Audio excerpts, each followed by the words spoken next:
इन बातों के कोई 8 दिन बाद वह पतरस और यूहन्ना और याकूब को साथ लेकर प्रार्थना करने के लिए पहाड़ पर गया। जब वह प्रार्थना कर ही रहा था तो उसके चेहरे का रूप बदल गया और उसका वस्त्र श्वेत होकर चमकने लगा। तब मूसा और एलिया, ये 2 पुरुष उसके साथ बातें कर रहे थे।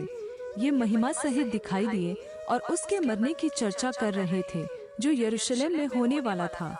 पतरस और उसके साथी नींद से भरे थे और जब अच्छी तरह सचेत हुए तो उसकी महिमा और उन 2 पुरुषों को जो उसके साथ खड़े थे देखा।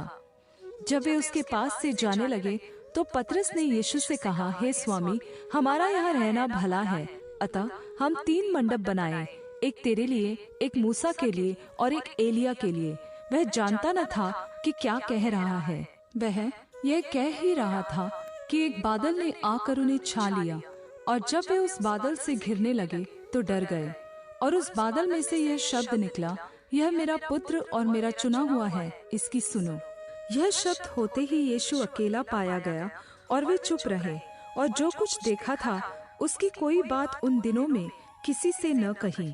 और दूसरे दिन जब वे पहाड़ से उतरे तो एक बड़ी भीड़ उससे आ मिली।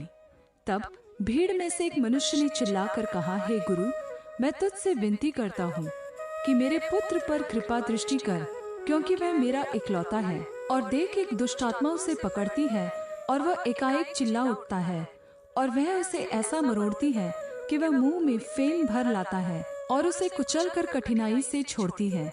और मैंने तेरे चेलों से विनती की कि उसे निकाले, परंतु वे न निकाल सके।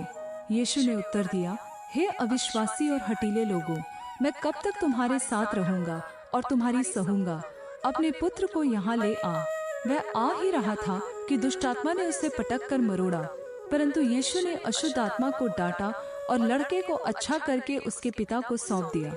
तब सब लोग परमेश्वर के महासामर्थ्य से चकित हुए।